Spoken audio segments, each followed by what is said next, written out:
Welcome to Stoked with Megan McPhail, the podcast that helps you get super effing jazzed about your work, life, and bank account. I'm your host, Megan McPhail, a former burnt-out emergency veterinarian that quit my hard-earned career to become a seven-figure business coach, entrepreneur, and elopement photographer. Now I'm living a life I absolutely love, full of travel, adventure, and financial abundance, and I am hell-bent on inspiring others to do the same. Are you ready to say goodbye to the 9-to-5 grind and start going after some big, bold dreams? Then let's dive into this week's episode. Hey, it's your host, Megan McPhail. And your co-host, Todd Reedy. And today's episode is all about our wedding reception / elopement reception / post-elopement fiesta, whatever you want to call it. But we just had it this past weekend with our family and friends, and I loved it. But yeah, we wanted to kind of like put in a little diary entry about how that was and kind of like the fact that we really loved that we eloped separately and just had that time, just the two of us, because planning a party with a bunch of people is kind of stressful.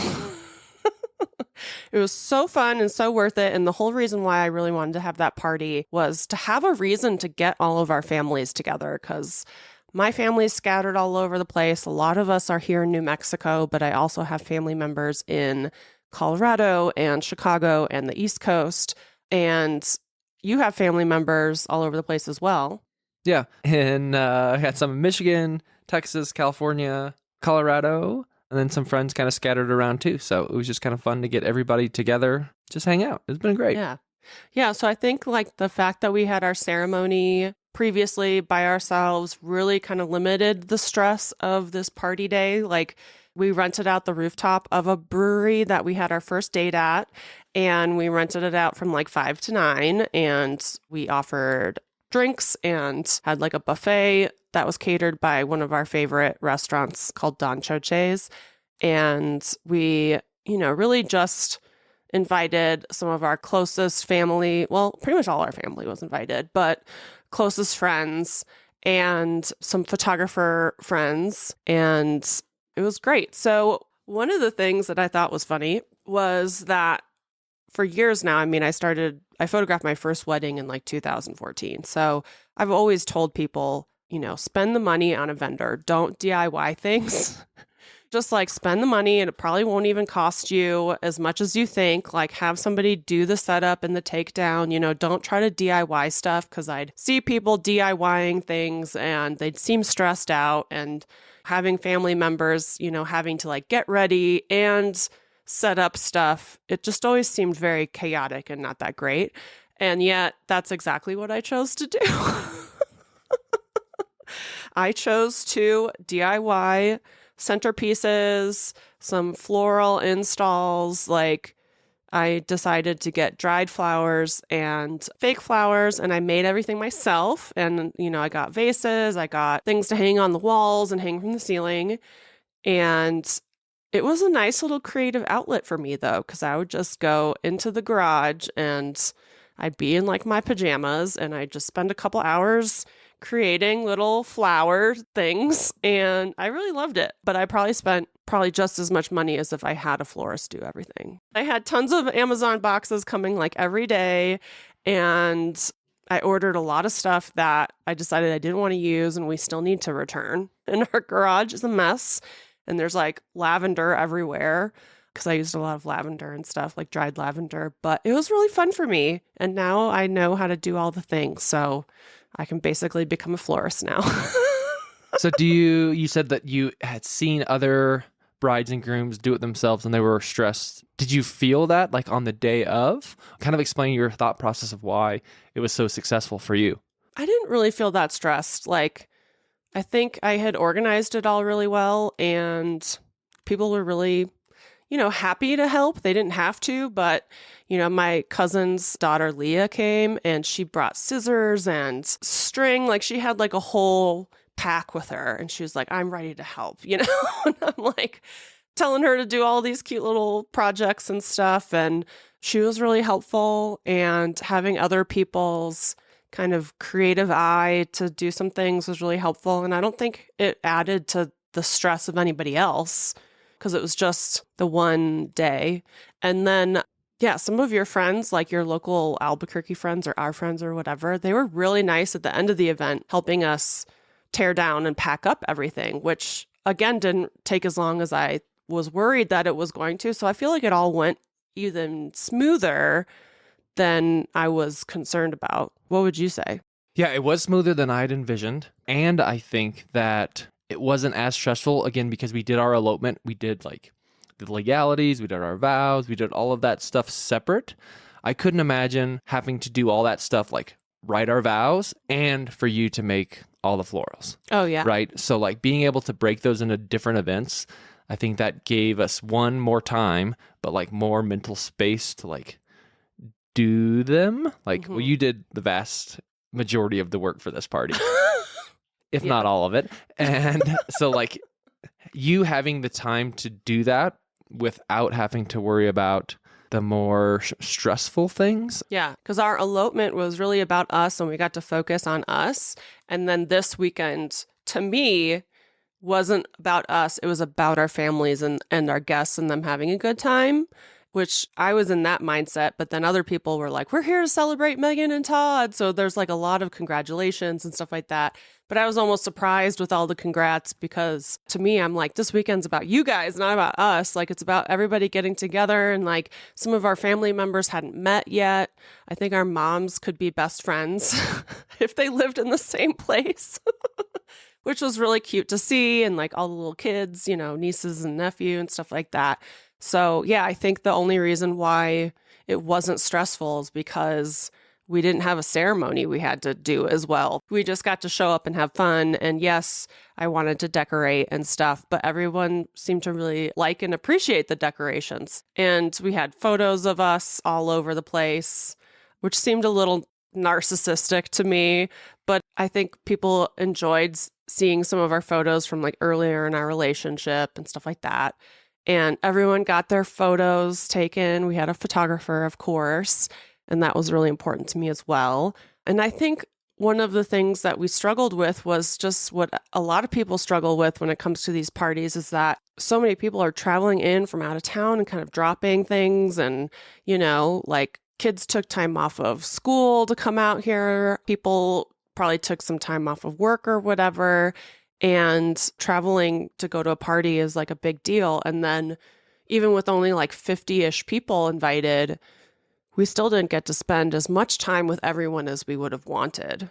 Yeah, that's a whole nother story about guilt, which it'll be another episode, I think, probably in the coming weeks. But yeah, I did kind of feel guilty about not getting to spend as much time with folks that had traveled, just because there's only so many hours in the days and so much energy. And like, so we only got to speak with people so much. So we had the days before and after that we got to do some extra hanging out with our family specifically, which was good. But I think that's just kind of how it goes with all kind of weddings or big parties. There's just limited time. So yeah, I mean, I think I kind of struggle with that too, where I just want to hang out with everybody. And a few hours is just not going to cut it. But at least they're also had reason to see family members that they hadn't seen in a while. And maybe they got to go to a place that they've never been to and kind of explore around before and after the party and stuff like that. So yeah, I'm sure everybody had a great time. I've heard nothing but positive things so far.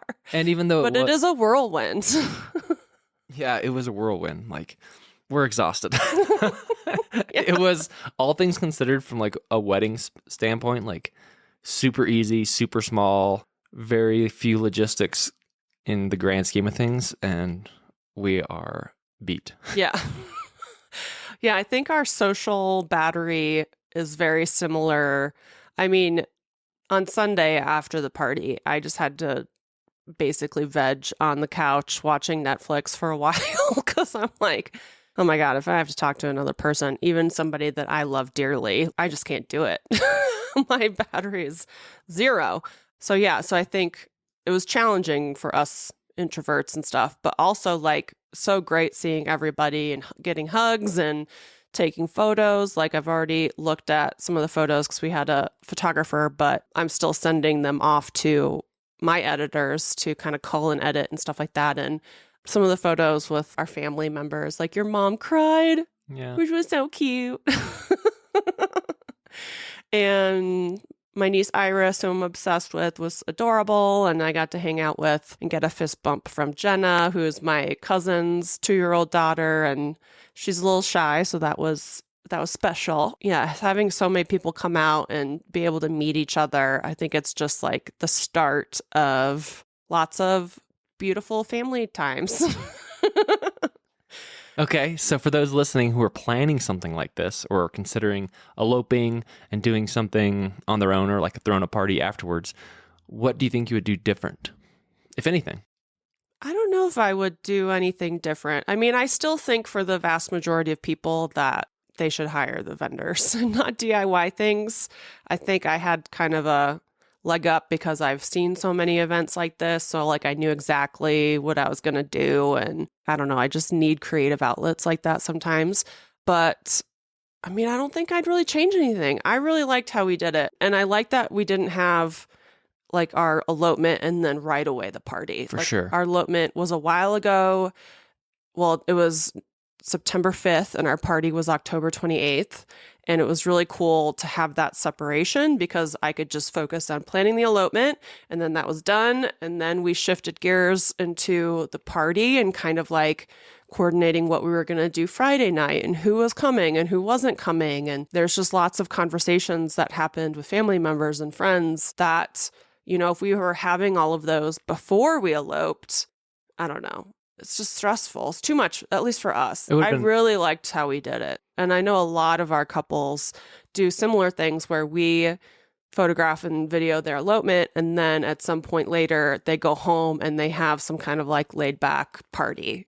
I ended up wearing a different dress. I did get like this white dress that somehow got completely trashed by the end of the night with like dirt, and I stepped in a puddle at one point. Like it just got trashed. So I liked having a different dress instead of my elopement dress, but I didn't really care that much. I kind of just, I wore my Vans sneakers because they were comfy.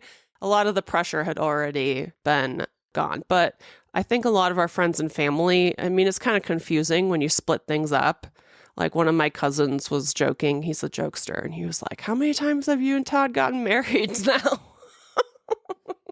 It's like, well, we did the legalities last year to get those out of the way.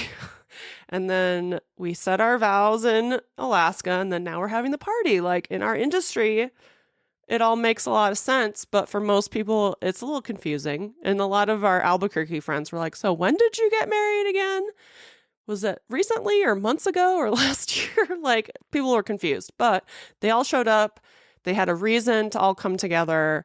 And I think that's important, especially for families that kind of live all over the place. And like my best friend Anna came and she's down in New Orleans. Like we all need reasons sometimes to like all come together. And I wanted to use this reason, even though I probably could have been totally content with our elopement and not doing the party. But I wanted our families to get together because one of the things I've definitely learned over the years is that families and friends, that's the most important thing that we need to focus on. Would you do anything different? No, I don't think I would. Oh, good. Yeah. The vendors that we did get and the location was perfect. It's really what we wanted. The weather was perfect, which is out of our control, but we were really fortunate. So no, I do know that when we were like taking kind of earlier in the night when we were taking photos, we both said like, could you imagine having to like say vows now in front of everybody or like coordinate a wedding procession and music and groomsmen and bridesmaids and all that stuff like a traditional wedding? And the answer was clearly no. Like it's not us, and it would have just been a lot.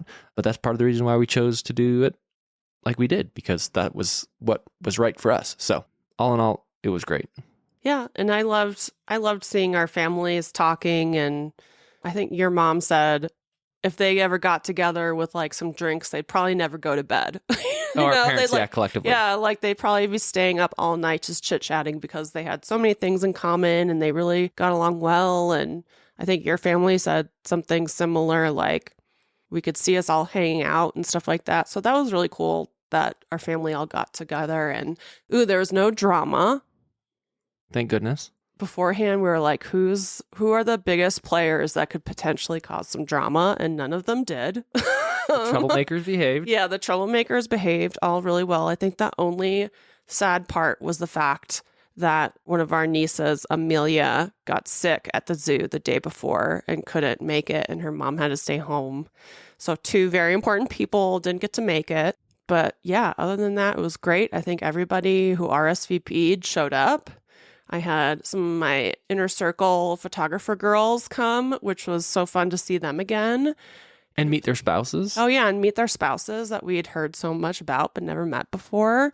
Yeah, it was super fun. And yeah, I wish it could have been longer or something so that we could have hung out with people more. But we also had a lot of fun the day before. I know people went to the zoo, they checked out Old Town, they went shopping, they had fun at different restaurants and stuff like that. So I think overall for everybody, the whole weekend was a success and it was great. Yeah. And now we're going to be hermits. Now it's going to take a while to recharge these batteries, and I'm just going to be in my PJs. And if anybody wants some floral arrangements or vases, hit me up because I don't know what to do with them.